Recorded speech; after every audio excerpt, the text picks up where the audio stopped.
8h50, merci d'être avec nous. 0826 300 300 si vous voulez débattre ce matin avec Elisabeth Lévy et avec Alexis Poulain. On va revenir sur ces deux questions. Déjà la question sur le PS, suite à l'interview de Pierre Jouvet il y a quelques instants, le PS doit-il se ranger derrière la France insoumise? Pour l'instant vous dites non à 35%, vous êtes sans avis à 36%. Et vous vous posez encore la question de savoir s'il reste des gens au PS et si le PS existe encore aujourd'hui. Et la seconde question du jour, c'est justement la nomination d'une femme au poste de Premier ministre. Qu'en pensez-vous? Pour ou contre? Pour l'instant, vous êtes sans avis, mais vous êtes plutôt à dire non à 24%, en disant que la compétence, ne semble-t-il, n'est plus la condition première, peu importe que ces gens soient des hommes ou des femmes, pour autant qu'ils aient cette compétence. Ouais, vous étiez un peu provoque, Elisabeth Lévy, ce matin, quand même, en disant non, mais pas une femme, non Elisabeth? Non, pas une femme pour de mauvaises raisons. Oui, pas une femme pour de mauvaises raisons. Excusez-moi, je pense pas du tout que ce soit de la provoque. Je pense d'ailleurs que, regardez, nos auditeurs partagent mon point de vue. Si vous voulez, c'est insupportable. C'est insupportable pour les femmes. Cette idée qu'on va nommer une femme pour faire joli, pour bien montrer qu'on est moderne. Je vois pas pourquoi une femme ce serait plus. Si vous voulez, pour moi, il n'y a pas de différence. Il n'y a pas une façon féminine d'exercer le pouvoir. Peut-être quand même, non? Ah non, alors ça j'y crois. Mais alors ça c'est encore pire. Alors ça c'est vraiment, c'est ça. On va mettre une femme à Matignon, ça va être le Caire, elle va être gentille. Ça va, Patrick. Là vraiment ça va. Là vous allez m'énerver, Patrick. Elle va peut-être pas être gentille, elle va peut-être mieux mener les affaires. Non, je ne crois pas. Je ne crois pas du tout. Vous savez, les Français avaient l'occasion d'élire une femme présidente de la République pour la deuxième fois. Ah oui, évidemment. Troisième fois même.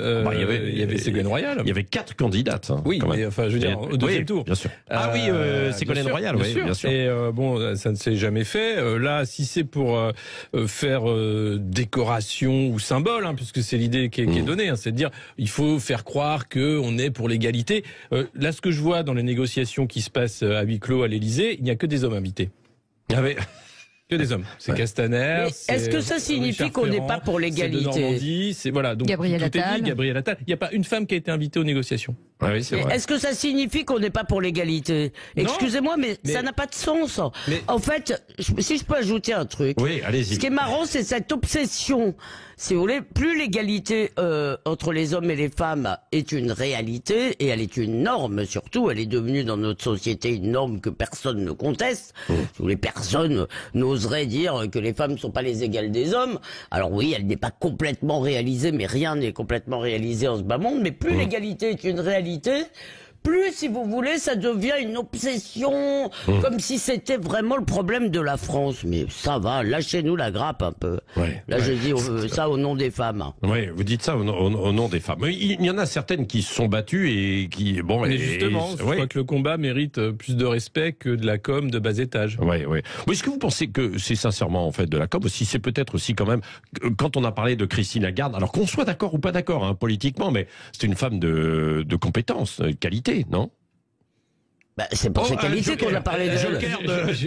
Alors, Alexis Poulain, j'ai en tête l'affaire Tapie, donc c'est pour ça que j'ai rien dit. Mais c'est pour ses qualités qu'on a parlé d'elle, c'est pas parce que c'est une femme. Oui. Comme Elisabeth Borne. Oui, si vous voulez. Mais en plus, si vous voulez, il me semble que dans la nomination du Premier ministre, la question des équilibres politiques sera importante. Donc, c'est plus. Et d'ailleurs, vous l'avez dit. J'avais oublié qu'Elisabeth Borne venait du Parti socialiste. De votre interview passionnante, Patrick. À mon avis, elle va tourner en boucle. Alors sur Pierre Jouvet, là, qui était notre invité. Donc, c'est lui qui est en charge des négociations avec les Insoumis. On a l'impression que c'est fait, qu'une nouvelle génération, en tout cas, envie de passer un pacte. Table rase du passé. Oui, table rase du passé.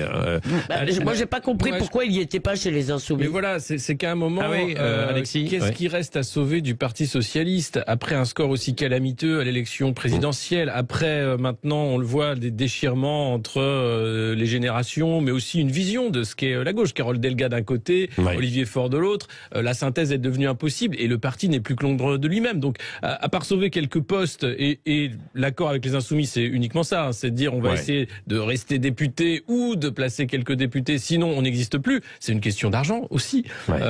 Et donc j'y vois là un réflexe de survie.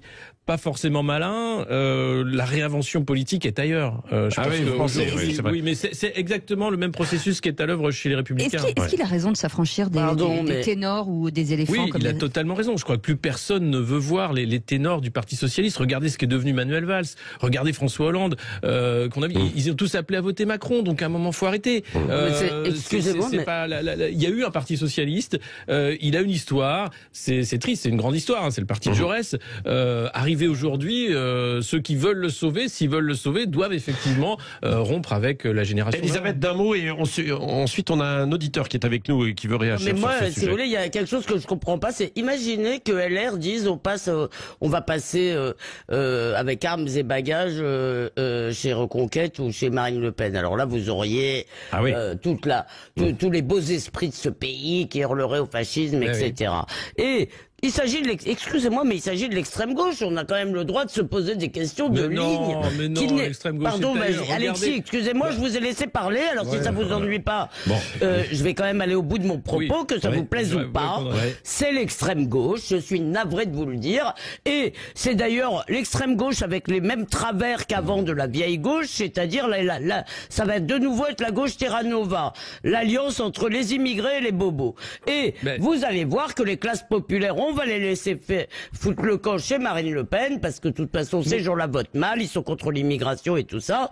Excusez-moi, si, sur le plan sociétal, la France insoumise, c'est l'extrême gauche.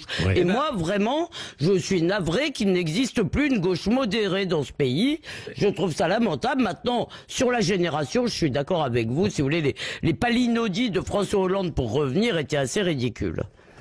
Non, d'un mot, l'extrême gauche est ailleurs. Vous avez le NPA, vous avez lutte ouvrière.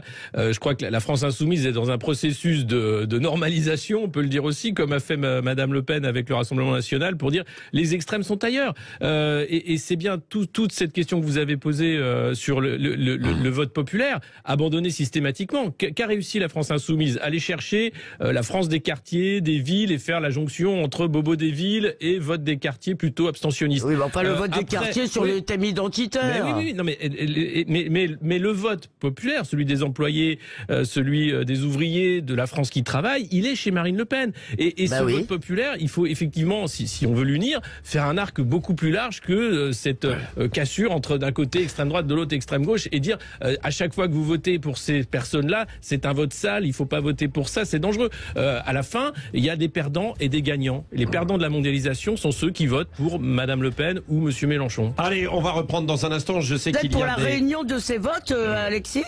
Absolument. C'est intéressant. Parce que vous avez un bloc populaire face à un bloc élitiste. Moi, je suis assez d'accord avec les thèses de Jérôme Sainte-Marie ou Julie sur cette France cassée et la France périphérique, celle qu'on ne voit pas. La France insoumise, d'ailleurs, Quatennens le disait, a raté en fait la marche de la France périphérique. La France des campagnes ne connaît pas les discours de Jean-Luc Mélenchon ou le programme. Donc il y a vraiment deux France. Mais cet électorat populaire, il est divers, il est varié, et il faut pas minimiser ce vote-là, parce que derrière, ça veut dire que le quinquennat de Macron va au-devant de sérieuses déconvenues. Et donc tous ces électeurs qui sont aussi des auditeurs et qui nous appellent au téléphone, et on va les prendre dans un instant. 0826 300 300, évidemment.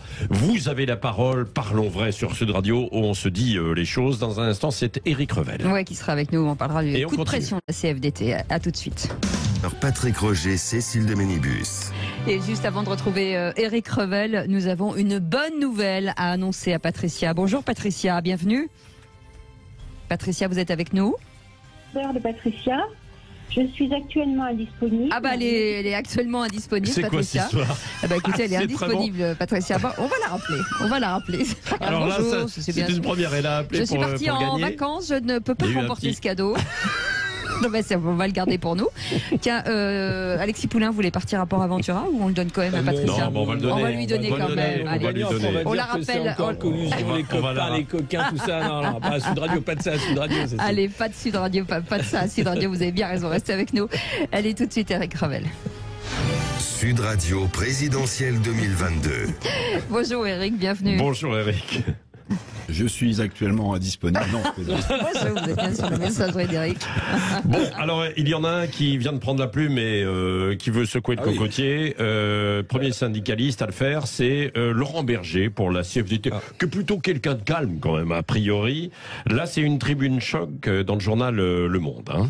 Ah oui, vous allez voir, là, c'est une mise en garde. Alors certains diront constructive, hein, mais très sévère à l'égard d'Emmanuel Macron. Alors sur la forme, d'abord des phrases incisives, frontales, contre l'attitude, alors passée peut-être, hein, on verra, du président de la République. Par exemple, il écrit, Laurent Berger, il faut écouter, les attentes sociales et citoyennes sont trop fortes pour être traitées avec mépris ou indifférence, écrit donc le leader de la CFDT, ou encore cette petite phrase que j'ai notée pour vous, vous avez la responsabilité d'apaiser, de réparer, de rassembler le pays.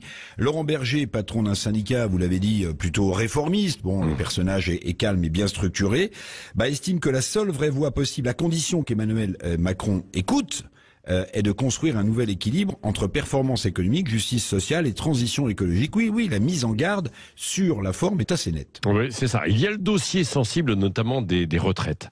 Que veut le leader de la CFDT ?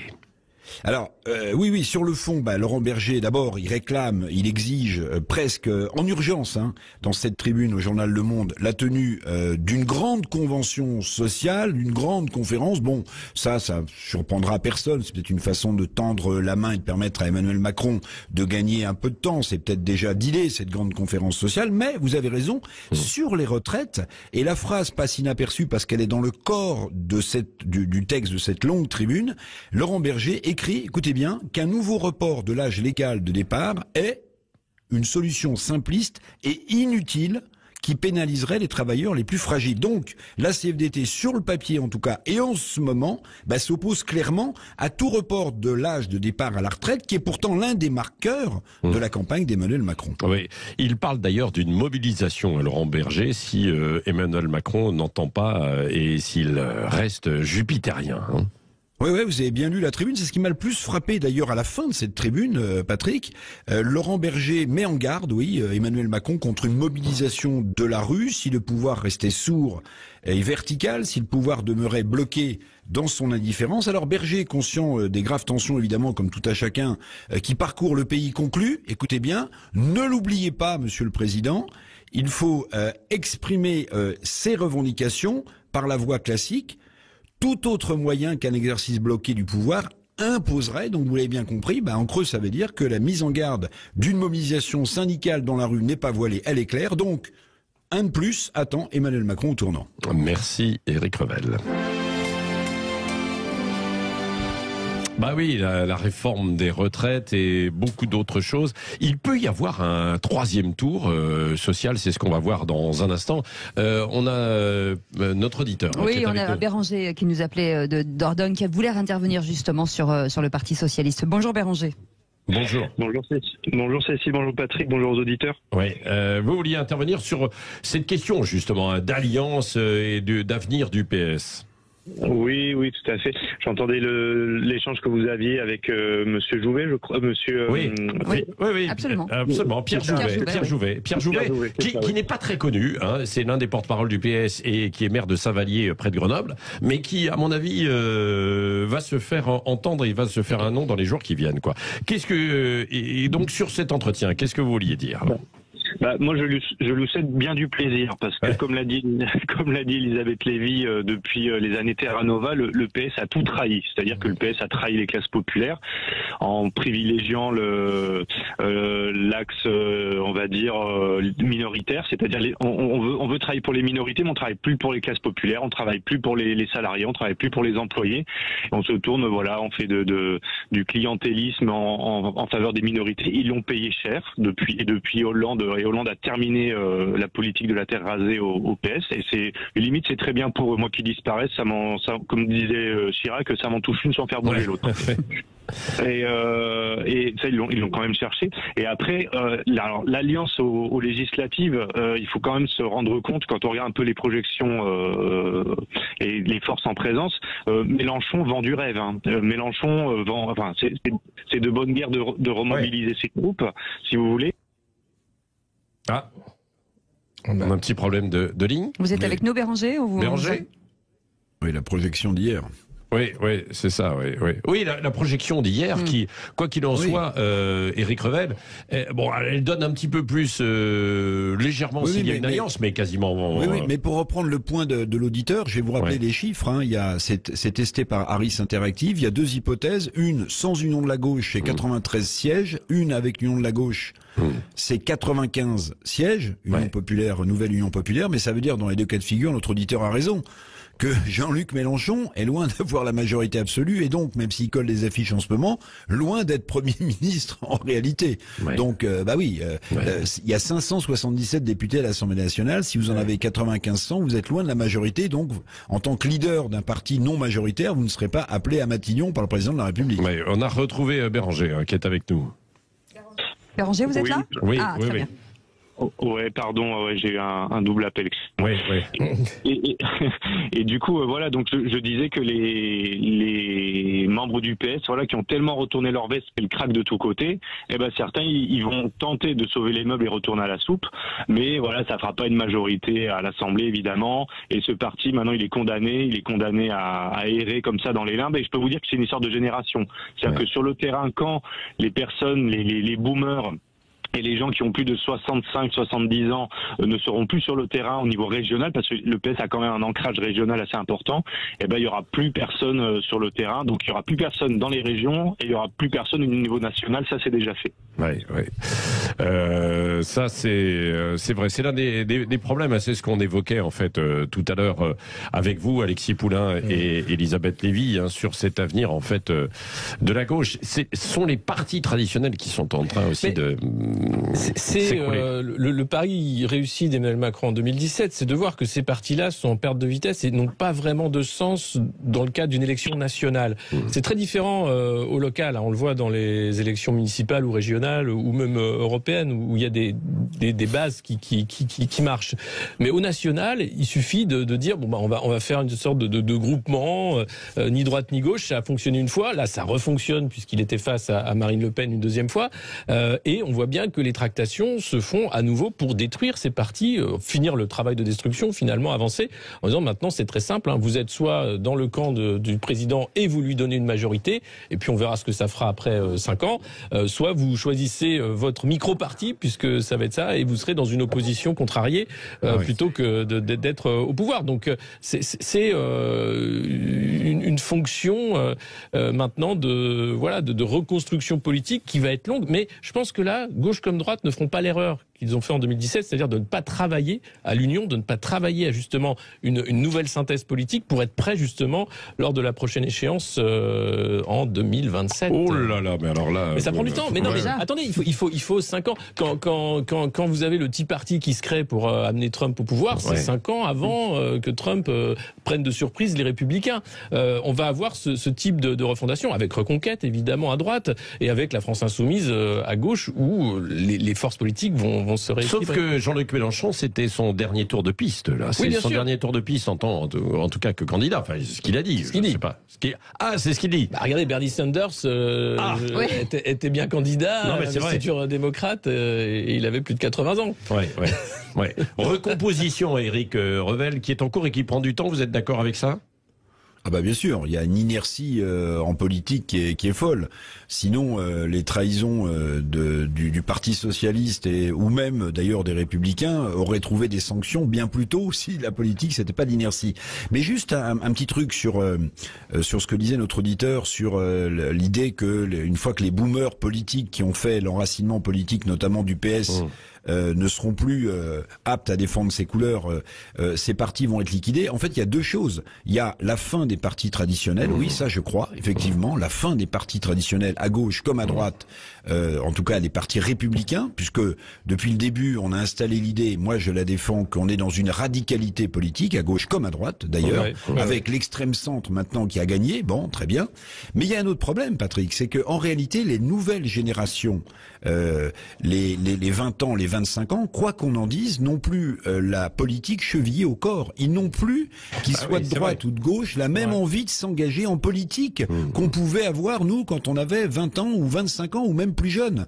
Et ça veut dire quoi? Ça veut dire qu'une fois que les boomers politiques qui ont enraciné le PS ou qui ont enraciné les centristes ou des partis notables comme les Républicains ne seront plus aux affaires sur le terrain parce qu'ils auront vraiment pris leur retraite ou qu'ils auront disparu, eh bien, en fait, le vide, il va être sidéral. Pourquoi?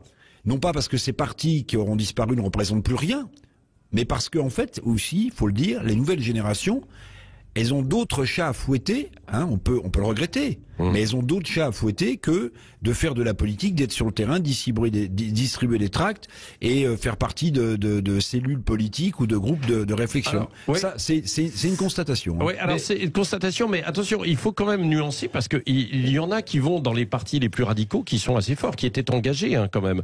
Du côté des Insoumis, il y a quand même énormément de jeunes, hein, bien sûr. Ouais. Du côté de chez Marine Le Pen, c'est la même chose.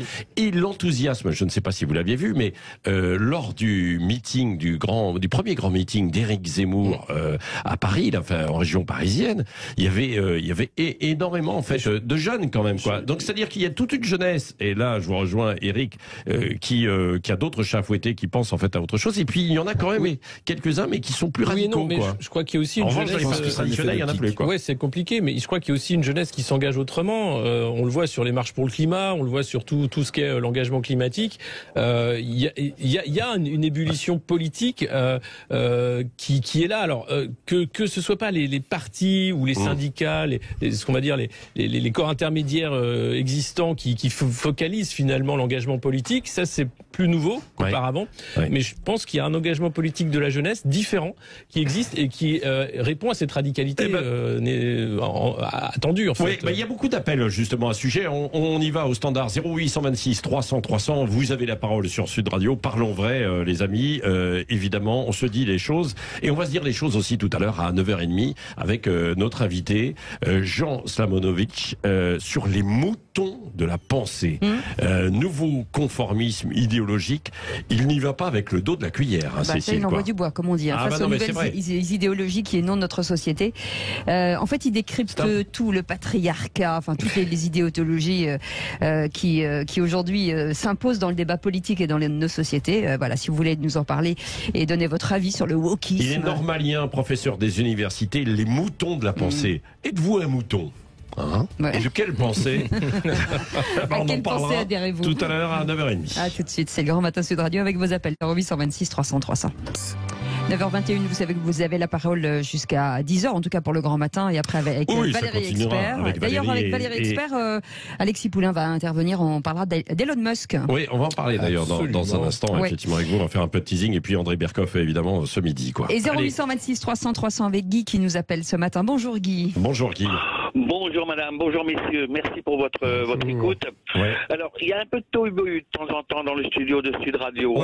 Tout le temps. Parle en même temps. Tout le temps. Ouais. Je vais aborder très rapidement les différents sujets dont vous avez parlé. Ouais. Si vous voulez, je vous demande de ne pas m'interrompre. En ce qui concerne la partition homme-femme, femme-homme dans un gouvernement, je voudrais rappeler aussi à madame Elisabeth Lévy, dont j'ai écouté les paroles et je suis en partie d'accord, c'est que le discernement de la femme est complémentaire de celui de l'homme, le discernement de l'homme est complémentaire de celui de la femme. Les foyers qui tiennent la route dans ce pays sont ceux dont l'homme écoute la femme écoute l'homme, et ils mettent en place des principes nécessaires, suffisants, essentiels, qui n'ont rien à voir avec la politique pour diriger leur famille. La nation, c'est une grande famille. On doit agir de même, ne pas se préoccuper de la politique à la limite, ou alors faire en sorte, comme pour le marketing, c'est d'être dans un état d'esprit permanent, mettre en place tous les services de l'entreprise dans le but de satisfaire les besoins essentiels et nécessaires du client. Voilà. Donc c'est ce que doit être la politique. On n'a pas besoin d'être de droite, de gauche, du sud, du centre. Non, on n'a pas besoin, comme dans une famille, qui n'a pas besoin d'appartenir à un parti politique pour diriger la famille. Voilà. Donc je suis partisan. Moi, je vais même aller au-dessus de vous, plus loin. C'est d'avoir dans un poste de présidence un homme et une femme et un homme. Premier ministre, un homme et une femme et un homme. Pourquoi pas? Voilà, c'est ce qui serait l'essentiel, parce que ces deux discernements sont complémentaires, et plus on a une approche ça permet d'avoir une très grande approche de la vérité. Moi, je vais jusque là. Donc, mais attendez, permettez-moi, Guy, une remarque pour que je comprenne bien. Au poste de Premier ministre, c'est un duo alors que vous mettez. Oui. Ah oui, d'accord. Ben oui, mais alors et à la présidence, un duo. D'accord. Comme ça, on coupe court au fait de la partition homme-femme, femme-homme. Il faut que ce soit, mais il faut se rendre compte que nous vivons, nous sommes hommes et femmes, femmes et hommes. Ouais. Hein, ça, c'est le principe naturel. Ensuite, on ne va pas parler du transsexualisé. Non, ça, j'en veux pas, d'accord. Ouais. Ah ben, mais ça existe. Oui, ça existe, mais c'est de la dérive pour moi. Bon, ça, on en parlera un autre jour. C'est un autre débat. Pour moi, c'est une atteinte. C'est pas une situation normale, malheureusement. Bon, d'accord. On n'est pas forcément d'accord avec vous, hein, mais. Non, mais sans vouloir être méchant avec ces gens-là. Oui, d'accord. Il n'y a aucune méchanceté dans mes propos. Bon, c'est une situation qui est comme ça, il faut y faire face. Mais bon, ce que je dis, moi, c'est qu'on a besoin de l'homme et de la femme et de l'homme dans le discernement. Ils sont complémentaires. Ouais. D'accord. Et donc, c'est pour ça que je dis un duo pour la présidence, un duo pour le Premier ministre. Bon, après ça, c'est autre chose. Mais alors, il peut y avoir aussi un duo président et Premier ministre, quoi. Parce que là, à condition qu'ils s'entendent très bien. Oui, mais Guy, 4 personnes pour décider, là, déjà à 2, c'est compliqué. Alors, à 4 pour décider... Et on peut y arriver.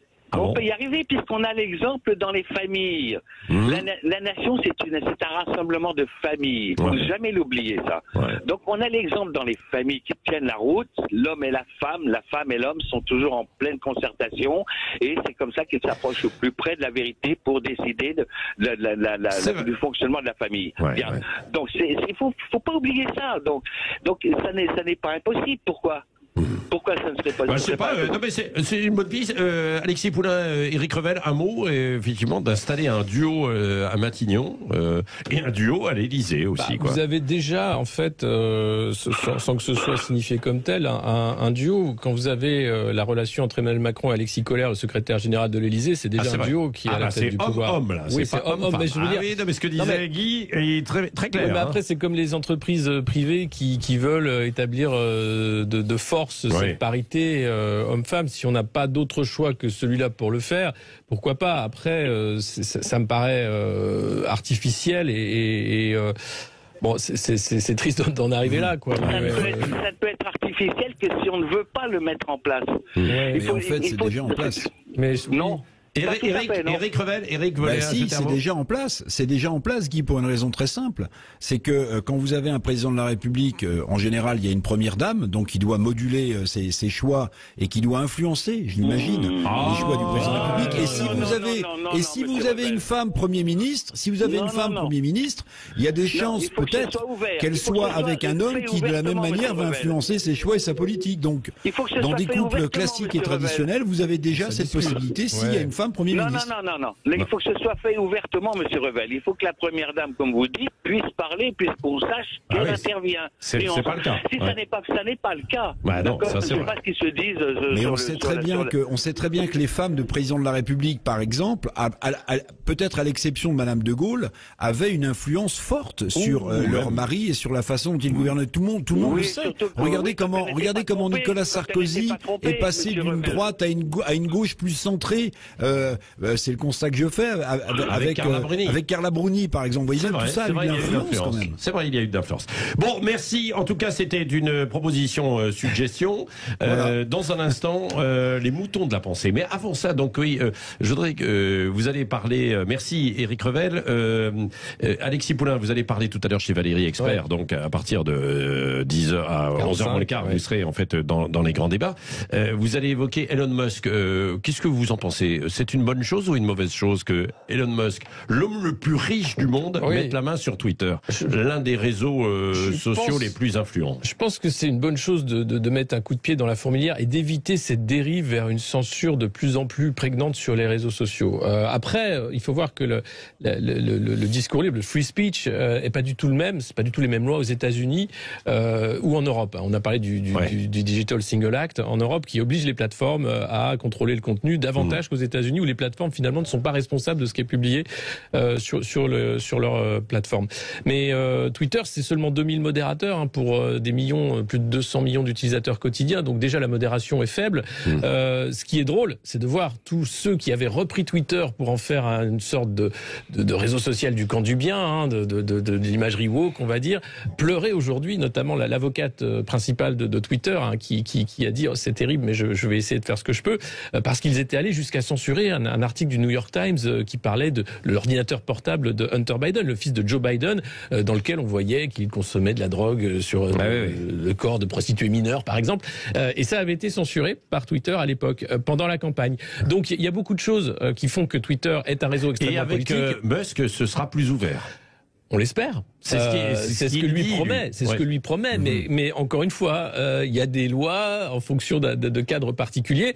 Et puis il y a la liberté de parole s'arrête au moment de l'infraction. C'est-à-dire que le racisme, c'est une infraction. C'est pas une liberté de penser. C'est ça, partager des contenus de promotion de l'État islamique, ce sera aussi une infraction. C'est pas de la liberté de parole. En tout cas, c'est quand même il est innovateur. Effectivement. Il bouscule en fait les choses, Elon Musk. Donc là, j'imagine que s'il s'empare de Twitter, c'est aussi. Il dit deux choses. Il dit qu'avec l'argent, vous achetez ce que vous voulez. Lui, finalement, il s'est dit avant de me faire bannir de Twitter, je vais l'acheter comme ça, ils ne me banniront pas, parce que c'est ce qui arrive à Donald Trump. Donald Trump aurait pu acheter Twitter aussi à l'époque, ça coûtait encore moins cher. Mais il ne l'a pas fait. Il ne va pas revenir d'ailleurs sur Twitter. Non, parce que il faut savoir aussi qu'on n'en parle pas assez. Mais ce choix aussi d'Elon Musk de racheter Twitter arrive alors que Donald Trump allait lancer son réseau social Truth. C'est vrai. Ces jours-ci. Donc c'est aussi une manière d'empêcher Donald Trump de lancer un réseau social parallèle à Twitter qui existe déjà. Lui qui voulait les libertés d'expression, pour le coup, c'est pas le cas. C'est pas le cas, mais c'est un timing quand même qui est là aussi, je pense, parce qu'il y a des enjeux politiques importants aux États-Unis, c'est les élections de mi-mandat, où les républicains sont extrêmement bien placés et où Donald Trump revient dans le jeu politique. Éric Revel, vous vouliez ajouter un mot, Oui, moi je suis beaucoup plus mesuré, évidemment, je défends la liberté d'expression et ça me pose pas de problème, mais la différence de législation entre les États-Unis et l'Europe fera sans doute que des fake news pourront passer pour des informations ou des informations pour des fake news. Parce que ce sera interdit dans le cadre d'une législation, par exemple, européenne, et ce sera permis dans le cadre d'une législation américaine. Donc moi, le grand risque que je vois quand même, c'est que, évidemment, je ne suis pas pour la censure, même si Alexis a très bien résumé les choses. Il y a des lois qui encadrent tout ça, mais attention, parce que tout le monde n'a pas forcément le discernement, le temps, la culture, ou même les informations pour trier le bon grain de l'ivraie. Et moi, la crainte que j'ai quand même, c'est que ce nouveau réseau social avec des lois plus permissives s'enflamme autour d'informations qui seront des fake news, qui seront des fausses informations et qui donneront en fait aussi à la grande théorie complotiste de quoi moudre du grain parce que précisément ce sera interdit d'en parler quelque part et permis ailleurs. Et ça, attention, ça va fracturer, ça va poser d'autres problèmes, Alexis. Bon, voilà, vous allez en parler tout à l'heure chez Valérie Expert. Valérie Expert qui aussi parlera d'ailleurs de complément d'enquête ce soir, documents et enquête à charge contre Patrick Poivre d'Arvor dans les affaires de harcèlement. Il se dit que Poivre d'Arvor répondrait aussi ce soir. On le saura tout à l'heure à 10h. Allez, dans un instant, restez bien à l'écoute. Les boutons de la pensée, voilà, ça s'appelle Nouveau conformisme idéologique aux éditions du CERF et l'auteur sera avec nous, Jean Slamovic, qui est professeur des universités normalien et membre fondateur de l'Observatoire. Tout ce qui bouscule un peu nos sociétés, déboulonneurs de statut, Black Lives Matter, hashtag MeToo, woke, etc. Voilà. Oui. On va tout revoir. Les moutons de la pensée. Allez, à tout de suite. 0826 Vous êtes un mouton, 300. restez à l'écoute.